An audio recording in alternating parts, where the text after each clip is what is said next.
మనల్ని మన జీవితాలను నడిపించేది మెదడే.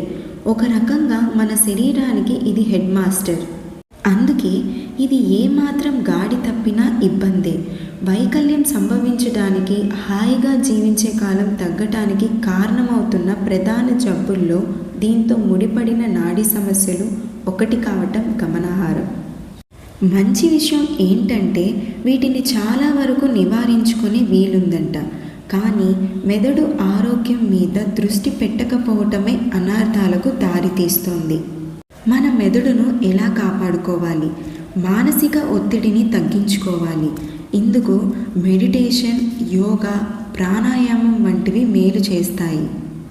అధిక రక్తపోటు, గ్లూకోజ్, కొలెస్ట్రాల్ అదుపులో ఉంచుకోవాలి. అవసరమైతే వీటికి మందులు వేసుకోవాలి. క్రమం తప్పకుండా వ్యాయామం చేయటం ముఖ్యం.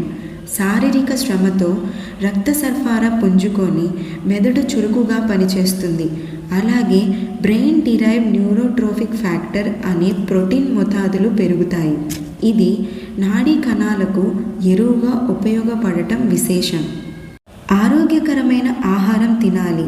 పాలకూర వంటి ఆకుకూరలలో vitamin K, lutein, folate, beta carotene వంటి పోషకాలు, చేపలు, వాల్నట్స్ వంటి గింజపప్పుల్లోని ఒమేగా 3 కొవ్వు ఆమ్లాలు మెదడుకు మేలు చేస్తాయి.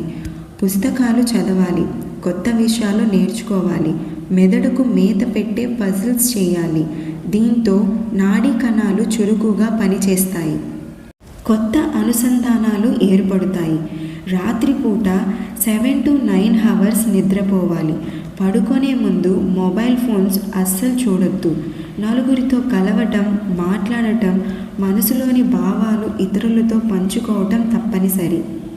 కాలుష్యం లేని ప్రశాంతమైన వాతావరణము ముఖ్యమే. ఇలాంటి చోట్ల నివసించేవారు భావోద్వేగాలను బాగా అదుపులో ఉంచుకుంటారు. జ్ఞాపక శక్తి మెరుగ్గా ఉంటుంది. మానసికంగా ఏవైనా సమస్యలు వచ్చినా బాగా ఎదుర్కొంటారు. The brain is like a muscle. When it is in use, we feel very good. So ఈరోజు వరల్డ్ బ్రెయిన్ డే సందర్భంగా మనం బ్రెయిన్ని ఎలా కాపాడుకోవాలి, ఎలాంటి ఫుడ్ ఐటమ్స్ తింటే బ్రెయిన్ హెల్తీగా, షార్ప్గా ఉంటుంది అని ఈ వీడియో ద్వారా తెలుసుకున్నాం కదా. నా ఛానల్ని ఫస్ట్ టైం చూస్తున్న ప్రతి ఒక్కరు కూడా ఛానల్ని సబ్స్క్రైబ్ చేసుకోవడం మర్చిపోకండి. అలానే ఈ వీడియోని మీ ఫ్రెండ్స్ అండ్ ఫ్యామిలీతో షేర్ చేసి వాళ్ళకు కూడా ఇలాంటి ఇన్ఫర్మేషన్ని తెలియజేయండి. మళ్ళీ ఇంకొక మినీ బ్లాగ్తో కలుసుకుంటాను.